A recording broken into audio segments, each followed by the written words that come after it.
What is up, Karatics? Welcome back to the series where I recustomize and review past TLC vehicles that have good microphone quality before early 2019. So as always, guys, feel free to let me know down below in the comments what car you want to see me recustomize next. I'll display the most liked vehicle suggestion comment in the next customization video. So in today's video, we're going to be customizing the Lampadati Viseris, which I customized / reviewed back in 2018 when it released. So the Viseris released with the Doomsday Heist update drip feed in January of 2018 and used to be available for Legendary Motorstore website for just under $900,000. However, it was sadly removed with the Mercenaries update last year. As always, I'll leave a video link down below in the pinned comment explaining every method to get removed website cars. Now, in regards to performance, in the Sports Classics class, it makes it into top 10 not counting HSW for track performance. It also has the second highest non-HSW top speed in the class, right behind the Z-Type of 124 miles per hour, which is pretty impressive. So yeah, its acceleration and top speed are great, but its handling is pretty challenging. It doesn't really like bumps all that much, making it a bit sketchy to drive, but if you're careful with it, it's pretty fun to drive. Now sadly, a few months after the Viseris released, Rockstar decided to add handling flags to it to patch the speed glitch it had when it got damaged. Similar to what the 8011 used to have, you would damage the back of it and get a crazy straight line speed. Now fortunately, these handling flags are not nearly intrusive as the slow handling flags that we're used to. They're really not all that noticeable unless you're obviously losing traction and kind of cuts power. You can see that happening, but in general, they're really not all that intrusive, not nearly as intrusive again as the slow handling flags, and you can't mid-drive speed boost it, unfortunately. Now, in terms of what the Viseris is based on, it's primarily based on the DeTomaso Pantera GT5, just an absolutely gorgeous car.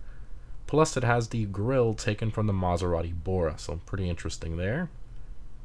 Anyways, let's go ahead and check out the customization of the Viseris.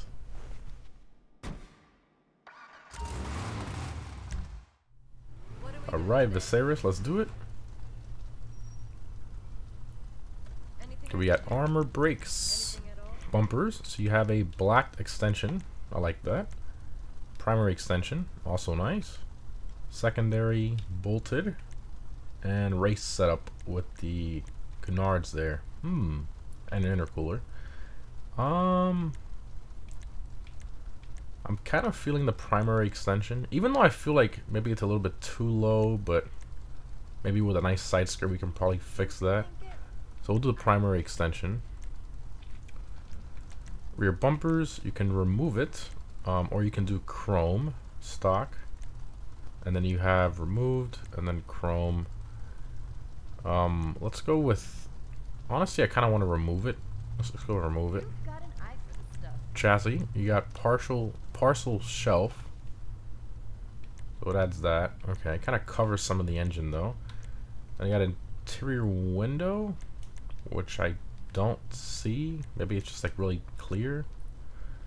What's the difference between stock and interior window? I mean, I guess you just can't see the window. Okay, and then GT filters, which actually changes the filters of the engine itself there. Manifold on top. I guess we'll just do interior window. Okay. Engine tunes, we'll max that out. Engine cover, you got carbon detail. Okay. Vented cover, carbon. Black louvers. Primary. Rear scoops. And then vanity. Vanity is kind of cool. You can see a lot of the engine and the exhaust and everything and the headers, but honestly, I'm feeling the vented cover. I like that. Go with that. Exhaust, you got twin titanium, twin chrome, horizontal single. That looks terrible. Big bore, nope. This is not bad. The Mark 1 diffuser, and then it moves the exhaust up here and deletes your plate. A Mark 2 diffuser, bigger diffuser, basically, with the exhaust. Okay. I'm gonna go with the twin chrome. Fenders, you got panel splits. Oh wow, so like separates it. Okay, but it kind of gets rid of the idea of having a smooth wide body, right? I mean, it looks something more like, I guess, if you want it to look like if it was tacked on there. Not sure why you'd want that. I mean, maybe just a separation. Then you got wide body kit, which completely changes the look of this car. I mean, that's a big change. Wow, it's a massive change. But honestly, I don't like the look of this wide body. I prefer the rounded edges and stuff. without the bolts, so I guess stock is going to be what we're going to keep there. Hood, you have secondary detail, carbon, and then you have single vent. The single vent to me looks a lot better than this one. Gets rid of the black section too. So yeah, definitely gonna go with single vent. Lights, we'll leave the stock ones there. I love the pop-ups. Plate, do a black background. And I think I'll just skip this one here. Respray. So for this, I was thinking of a nice bright red, but I don't know, I kind of want to do like a candy red. So I'm thinking of doing the Cabernet red, because I don't want it to be too dark like the sunset red. And then pearlescent, I'm going to do a Torino red, and that just looks really good. At the same time, it's not too dark. I think this color just looks really, really good on here. So yeah, I'm going to go with that. The Cabernet to me is just too dark, so I think the sunset is a nice balance. Secondary color is the mirrors, and any secondary options you choose. No interior stitching or anything like that. Yeah, no, okay. So I guess we'll just make that matched Cabernet red. No, sorry, sunset red. Trim color is going to be your interior and the stitching. Oh, I don't know why I chose bison brown. That was an accident. I'm thinking of like a cream. I think that would be really nice. The white, no, yeah, definitely the cream, or maybe like a bleached brown. I want kind of like a tan in here, but a little bit brighter. Yeah, let's go with a cream. Looks almost as good as you. Problem before this car goes on the doors. Skirts. So you got the extensions, primary. That looks really good. Secondary and bolted. Let's go with the primary. The black on the bottom looks pretty cool, but I don't know. I feel like it makes the car look a bit dated. I think the primary color just looks a lot better. So primary extensions. Spoiler. You got the hood lip spoiler. Then you got the slipstream spoiler. Then you got the tailgate spoiler. I like that. Then you got the V-wing, which I believe these two, the tailgate and the V-wing, are very similar to the actual spoiler options from the Pantera GT5. So that's kind of cool. Then you got the dovetail. Then you got the massive racing spoilers. That's crazy. Wow, that's insane. Competition spoiler. I think that's from the RE7B, I believe. They just reused that. The actual spoiler itself, or at least it's similar. So I don't know if I should do the V-wing or the tailgate. I feel like the tailgate suits this car a bit better, because the V-wing was just like a nod to the Countach V-wing spoiler.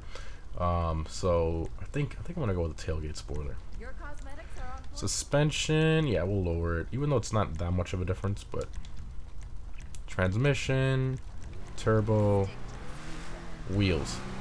So for this one, I'm between two wheels, honestly. I'm not sure if I should put the big Mambas on it, which look really good. I definitely want a deep dish wheel, especially to match these massive rear tires, and the wide body, of course, just to accent that the best.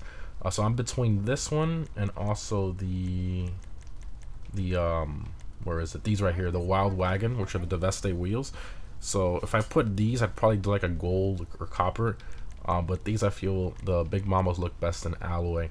So let me apply these and see how they look with the GTA Plus dark copper. I mean, you can the anodized copper pearl. Yeah, that looks insane. If you don't have that, you can also use the standard. The bronze looks really good. Or whereas the gold looks great too. Let me see how the big Mambas look in gold. That looks really good too, honestly. That's not bad. But I feel like these just look a bit better on it to me with the full color. I don't know, all personal preference. Windows, just some light smoke so it's not fully transparent, I think. And that's all the options there. Great looking car, I'm happy with that. Alright, exit to ground, take it for a drive. Also, this car does offer a machine gun upgrade in the Avenger, the MOC, but we're going to be skipping that for this video. I tried to customize it as fast as I could before the sun went down, but Looks great. Alright, floor it. You can see how it kind of like stalled out a little bit there when I floored it. Like the tires were spinning and then the engine kind of cut out. That's the handling flags that it has. Which, like I mentioned at the beginning of the video, that they're not nearly as intrusive, not even remotely intrusive as the handling flags we're used to, the slow handling flags. But they're still there in situations where you're coming out of a corner, you're trying to accelerate quickly, where the engine's skipping around and stuff. This one doesn't really, the engine doesn't skip around over bumps and stuff. It's just kind of annoying at slower speeds. It just doesn't let you wheel spin, basically. It cuts all your power when you're spinning the wheels.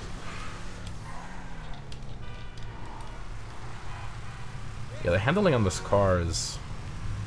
it's sketchy, but I want to say it's pretty predictable. The steering is extremely responsive.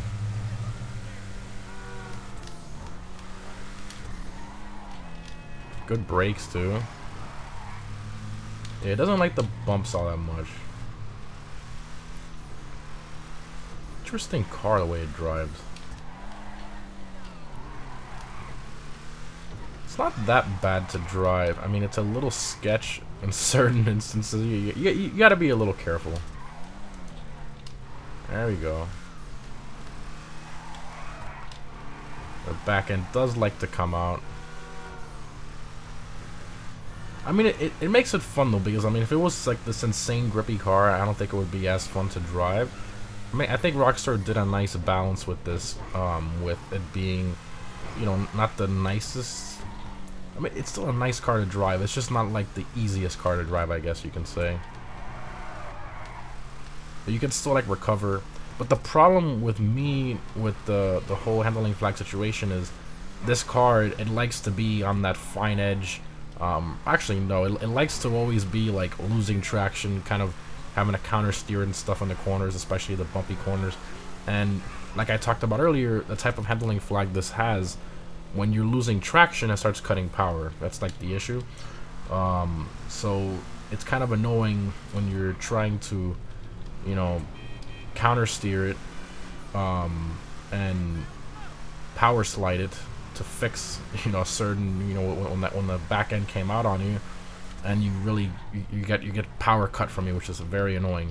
And most cars in GT line do that already, so for it to do it even more, it's just a bit of an annoyance. But at least it's not completely ruined, like Entity XXR, for example, and cars like that. This one is somewhat good, and like I talked about earlier, I'm gonna mid-drive it here so you guys can see it just doesn't work. I'll start off here. See, it just sits there, like pretty much every car that has handling flags. Here's some first-person action. I like this interior too. I believe they reused this on the Ardent, I think. I can't remember. Or was it the Torero? I don't know. But they've used this interior in less than three cars for sure. So it's not a bad interior either. All right, let's go ahead. Let's just pull over here and open all the doors. This works. Oh, there's some lights here. Convenient. Nice. Okay. Open all the doors and stuff. I don't even know what opens on this. I think it's just the doors, if I remember correctly. It's been a while since I've customized this thing, but... oh, everything opens up. Wow, okay, never mind. Okay. So that filter system is actually like right there. I got the battery model in there too in the front trunk. I like that. Interior is very cool. Oof, I love the way they did the headers. Very nice. But I'm not sure why, like, it's chrome there and then it converts to a different piping there. I figure it should have been chrome all the way through, but the model of the transmission back here, I don't. That texture quality is awful, but engine model's pretty decent. Not terrible. I mean, I think for, you know, this car is under 900,000 base price. With upgrades, you're probably gonna be 1.1 somewhere around there mil, and honestly, I think that's a great deal considering this car actually has good customization, at least to me. And it's quick, it's fun to drive, minus the handling flags that they ruined it with a little bit. It's not overkill. I think it's still somewhat acceptable. So yeah, I think it's worth having in your garage, and it's pretty fun to drive. So yeah, definitely let me know down below in the comments what car you want to see me recustomize next from early 2019 and older that I haven't recustomized yet. Thanks again for watching, guys. Hope you enjoyed, and I'll see you in the next one.